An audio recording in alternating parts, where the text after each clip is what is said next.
오늘 우리에게 주신 하나님의 말씀 보도록 하겠습니다. 우리에게 주시는 하나님의 말씀은 빌립보서 4장 4절에서 7절까지의 말씀입니다. 자, 성경책 있는 친구들은 함께 펴볼까요? 빌립보서 4장 4절에서 7절까지의 말씀. 네, 우리 4절 말씀이니까 우리 한 목소리로 함께 합심해서 봉독하도록 하겠습니다. 시작! 주 안에서 항상 기뻐하라. 내가 다시 말하노니 기뻐하라. 너희 관용을 모든 사람에게 알게 하라. 주께서 가까우시니라. 아무것도 염려하지 말고 다만 모든 일에 기도와 간구로 너희 구할 것을 감사함으로 하나님께 아뢰라. 그리하면 모든 지각에 뛰어난 하나님의 평강이 그리스도 예수 안에서 너희 마음과 생각을 지키시리라. 아멘.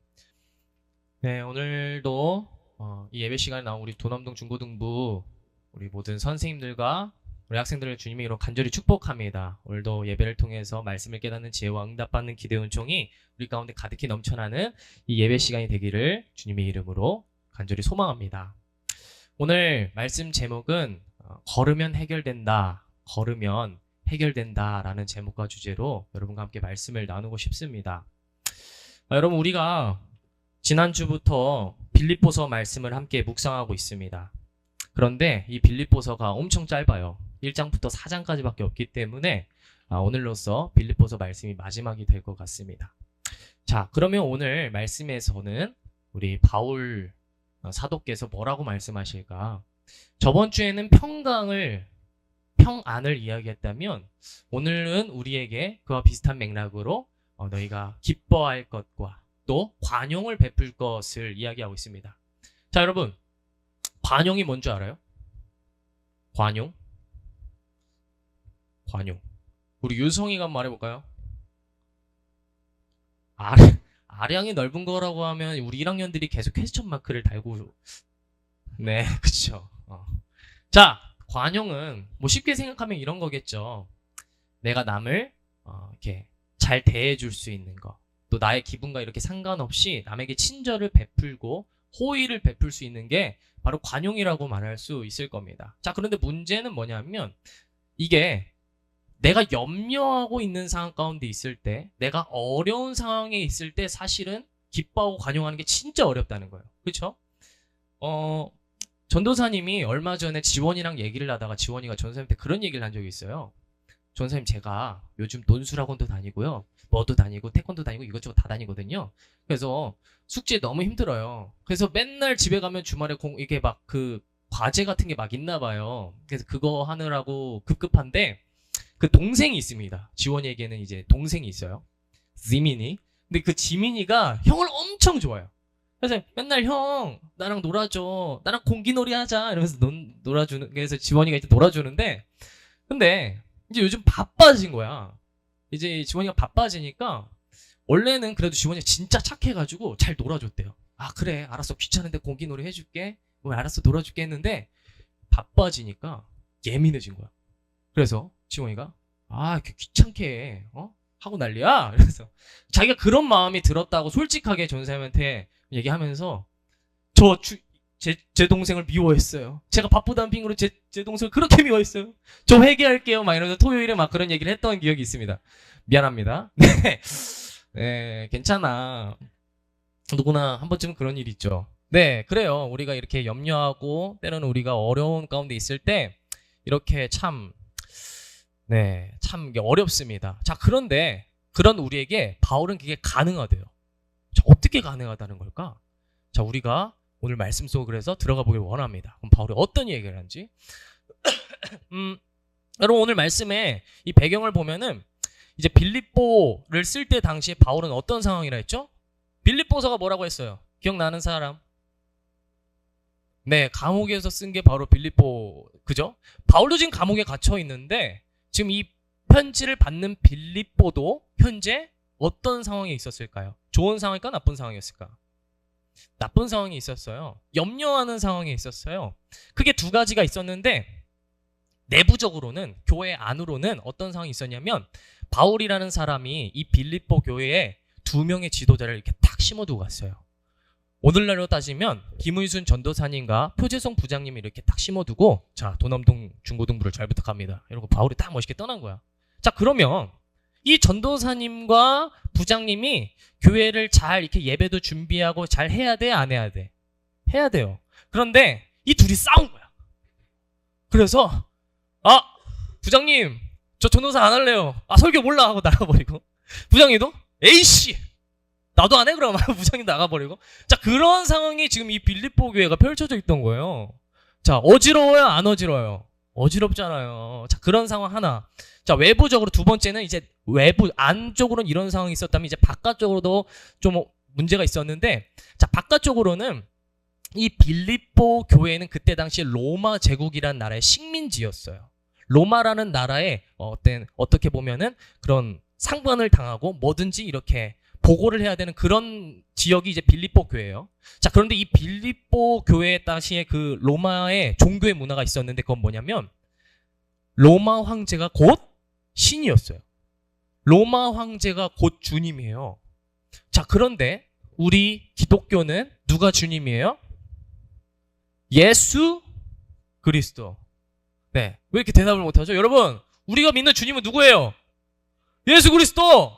담대하게 말할 수 있잖아요. 자, 예수 그리스도이신데, 자, 그러면은 이 로마와 지금 종교적으로 지금 갈등이 생길까 안 생길까? 생겨요. 자, 그래서, 야, 너 왜 로마 황제 안 믿고, 왜 시저 안 믿고, 이상한 주님이라는 사람 믿어? 너 안 되겠다. 막 이러면서 공격을 당하고 있던 이런 상황이 있었단 말이야. 그래서 빌립보 교회가, 침이 튀었네? 빌립보 교회가 지금 그런 상황 속에서 염려하는 거예요. 안쪽으로도 지금 지도자끼리 싸워가지고 막 너무 복잡하고 힘든데 우리 교회 어떡하지 하고 있는데 계속 외부적으로도 예배 못 드리게 하고 모이면 막 흩어지라 하고 이런 상황이 있으니까 빌립보 교회가 너무 힘든 거예요. 이 교회 이러다가 문 닫으면 어떡하지? 이러다가 우리 주님도 못 믿고 이러다가 우리가 끝나면 어떡하지? 자, 그런 염려 속에 있는 자들에게 오늘 바울이 말씀하신 게 바로 오늘의 본문 말씀인데 자, 그럼 그것을 어떻게 하느냐? 그 물음 앞에 바울이 말한 게 오늘 6절 말씀입니다. 6절 말씀 잠깐 띄워주실래요? 네. 잽싸게 6절 말씀.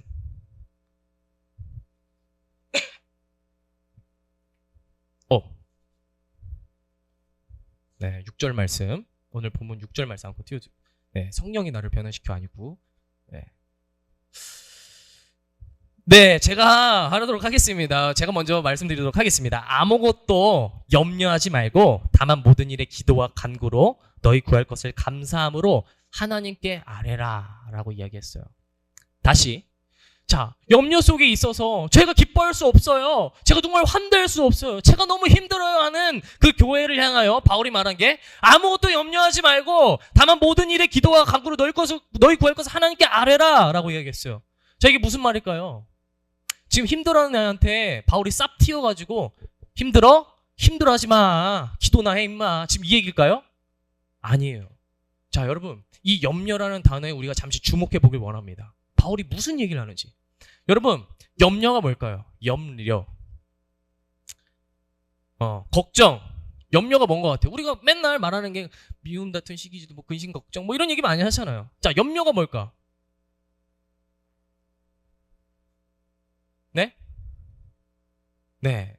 자, 여러분 염려가 뭐냐면요. 명사적 정의로 나무 위키에 검색해 보세요. 나무 위키 기준으로 염려는 자, 생각할 염에 생각할 려. 다시 염려가 뭐라고요? 생각할 염자에 생각할 려자를 씁니다. 그럼 염려 땡땡 뭐야? 생각. 생각 더하기 생각은 생각이잖아. 그죠? 생각이에요. 자, 그런데 우리가 마치 이 생각이 실제로 존재하는 것처럼 여기고 그것 때문에 내 삶이 힘들어한다는 거죠. 예시를 들어볼게요. 여기 내가 공부 좀 못한다 손. 자존심의 문제가 달려있기 때문에. 진성이 공부 못해요?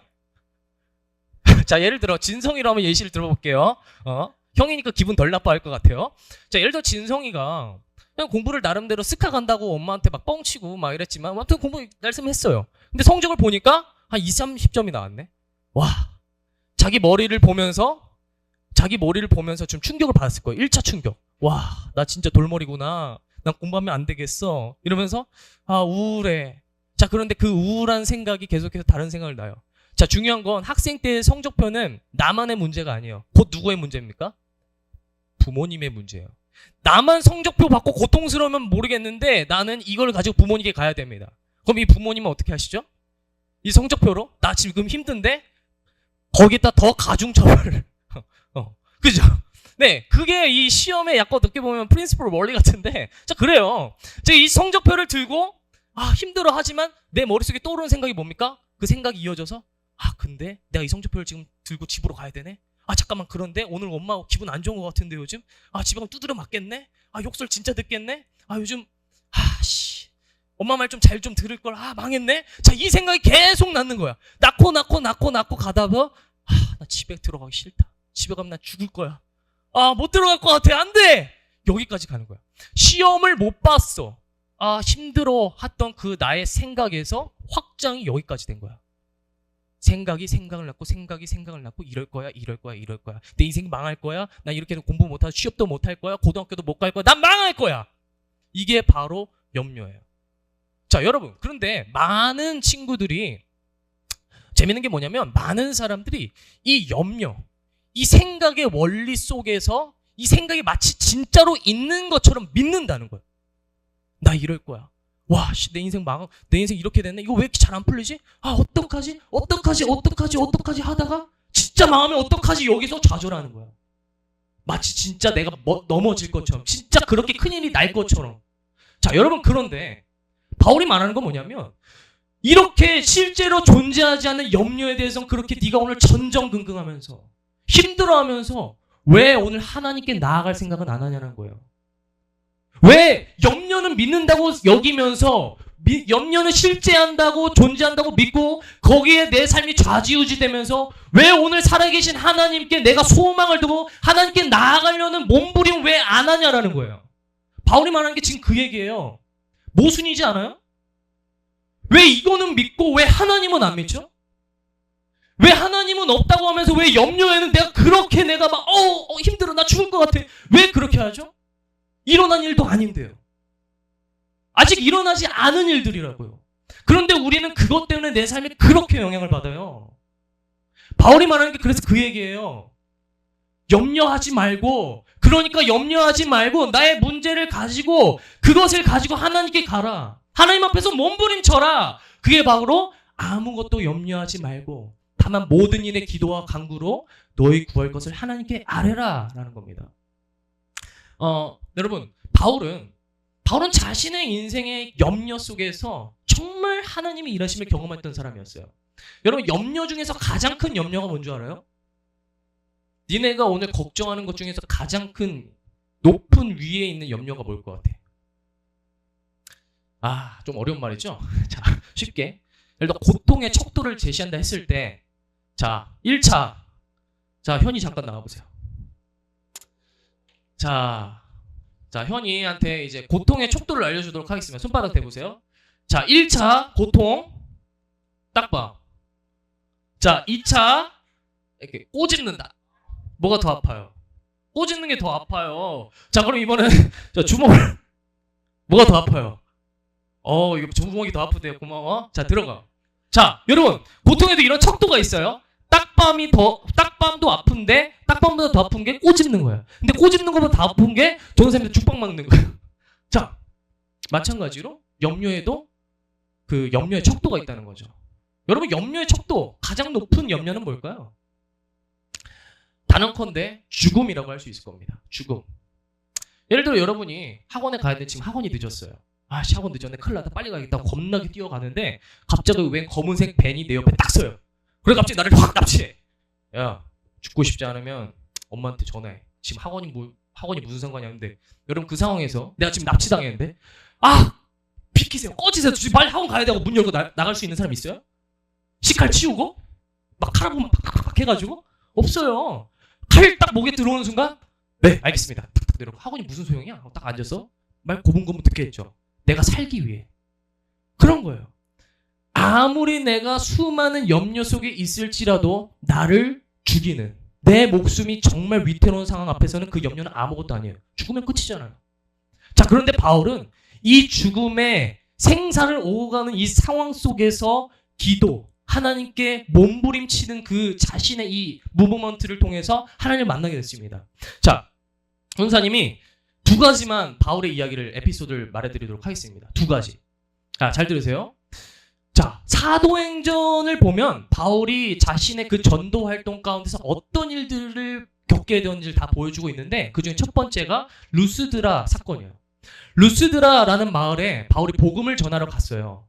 자, 그런데 그곳에 있던 사람들이 이 기독교의 주님이 아니라 다른 주님을 믿었어요. 다른 신을 믿고 있었어요. 근데 자꾸 다른 신을 믿는데 웬 이상한 놈이 굴러들어온 돌이 자꾸 막 박힌 돌을 빼려고 하니까 이상한 막 주님 말하면서 그분만이 구원이십니다. 그분이 메시아입니다. 예수 그리스도 믿으세요 하니까 다른 종교 입장에서 기분이 나빴을까 안 나빴을까? 지들 입장에서는 나빴겠죠. 그러니까 바울을 돌로 쳐서 죽이려고 합니다. 저 녀석은 범법자입니다. 우리나라의 법을 어기고 있습니다. 그러니까 저 녀석을 돌로 쳐야겠군요. 해가지고 사람들이 일제히 주먹 많은 돌을 가지고 바울에게 다가갑니다. 바울에게 실제로 돌을 던졌어요.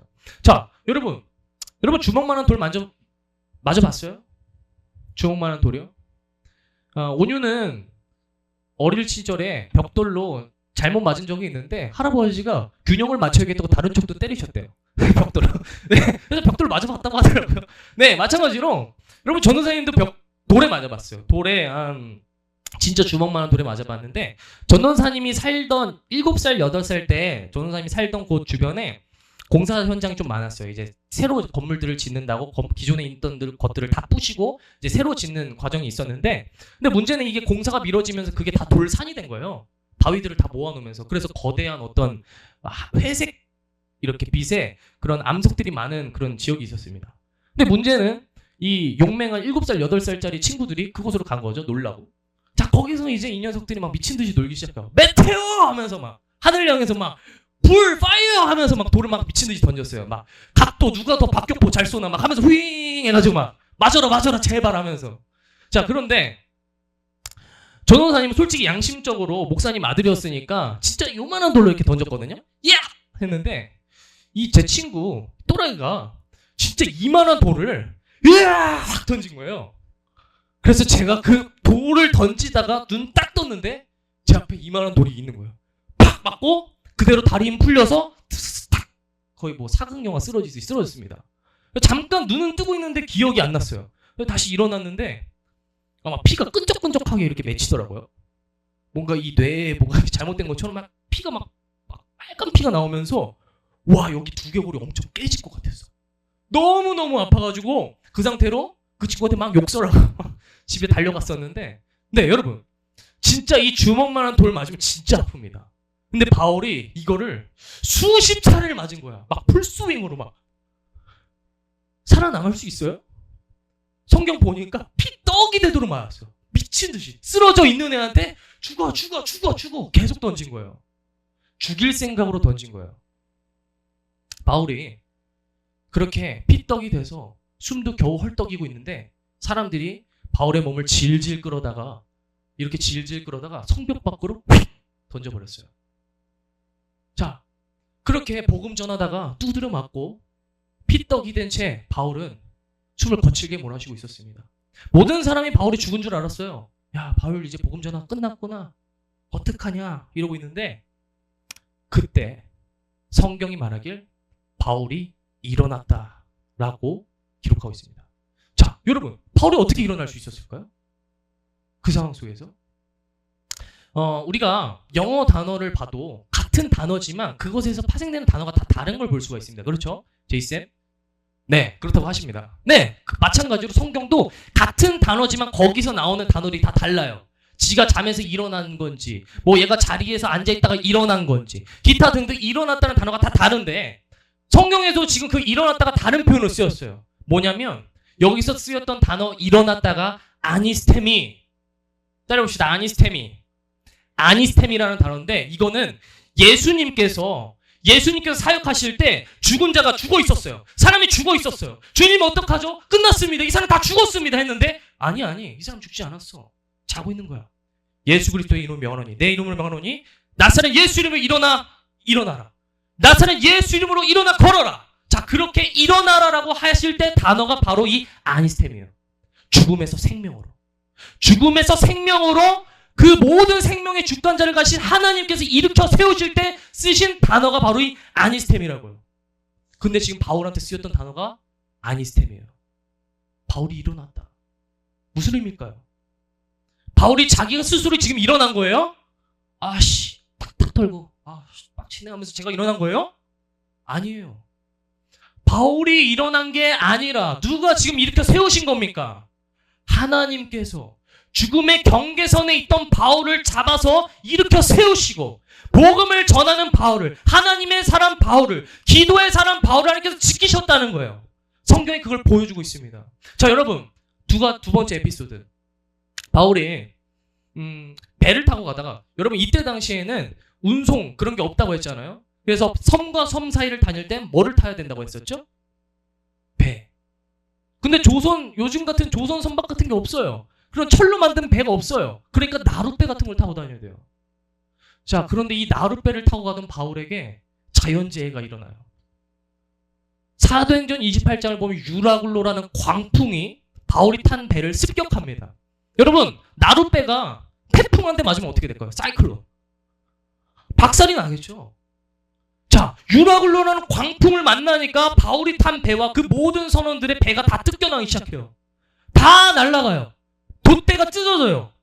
사람들이 그래서 배에 들어오는 물을 퍼내려고 별의별 생쇼를 하면서 물건들을 집어던지고 간판을 뜯고 별의별 짓을 다 해봤어요. 그런데 아무리 사람이 노력한다고 한들 자연재해 앞에서 인간은 유한할 뿐이죠. 아무것도 할 수가 없어요. 그래서 그들이 말하는 게 뭐예요? 이렇게 말했어요. 우리는 이제 남은 구원의 여망마저 없다. 무슨 말이에요? 구원의 여망마저 없다. 다 죽었다는 거예요. 나 이제 끝났어. 나 이제 망했어. 그런데 그 상황 가운데 있을 때 바울은 모두가 그렇게 염려하면서 염려가 염려를 낳고 생각이 계속해서 생각을 하면서 난 죽겠구나 하고 있을 때 바울은 그 상황에서 하나님께 엎드렸어요. 기도로 나아갔어요. 그때 바울 앞에, 하나님 앞에 몸부림치고 있는 바울 앞에 거룩한 하나님의 임재가 임하기 시작합니다. 하나님의 사자가 바울에게 찾아오셨어요. 그리고 이야기하세요. 바울아, 바울아, 두려워하지 말라. 내가 너와 함께하고 있다. 네가 반드시 그 나라에 가서 네가 그곳에 가서 복음을 전해야 하리라. 내가 오늘 네 손에 너의 목숨뿐만이 아니라 네 배에 탄 모든 이들의 목숨을 주었다. 너와 오늘 그 사람들이 명백히 분명히 살리라. 하나님이 말씀하셨어요. 그래서 바울이 그 말을 듣고 아멘 나아갑니다.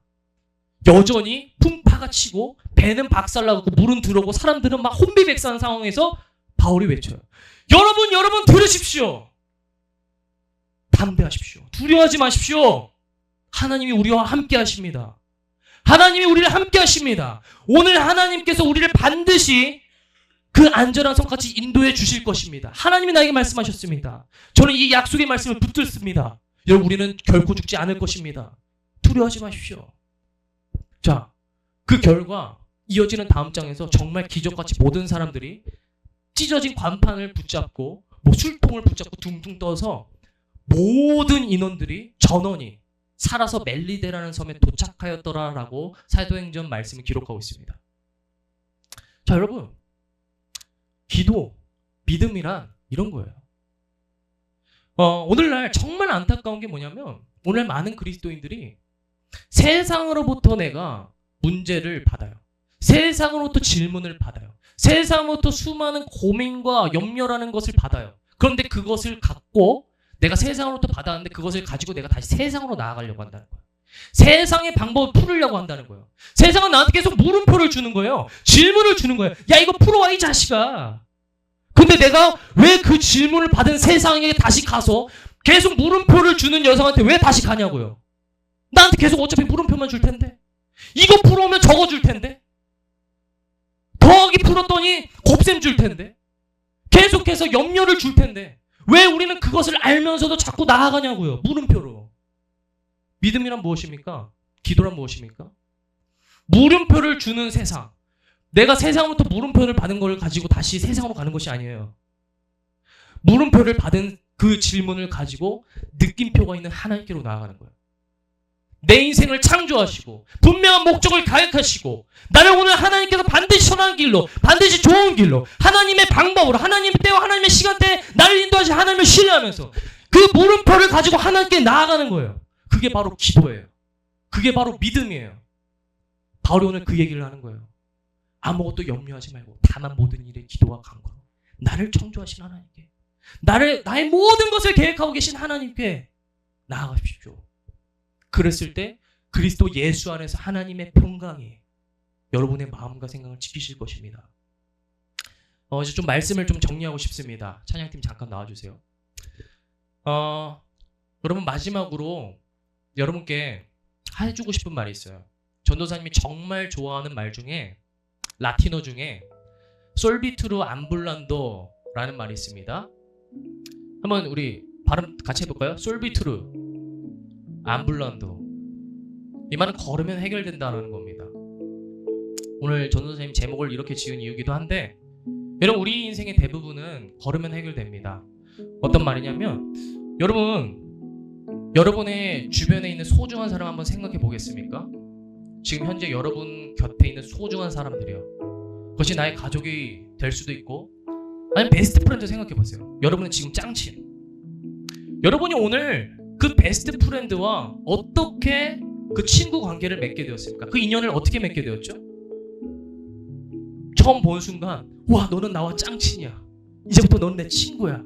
이러면서 베스트 프렌드가 시작되었습니까? 아니면 그 친구와 오늘, 내일 모레 한 달, 두 달, 세 달, 1년이라는 시간을 함께 걸으면서 함께 시간을 보내면서 친구가 되었습니까? 후자죠. 나의 인생이라는 그 시간의 길을 함께 걸으면서 우리는 친구가 되었습니다.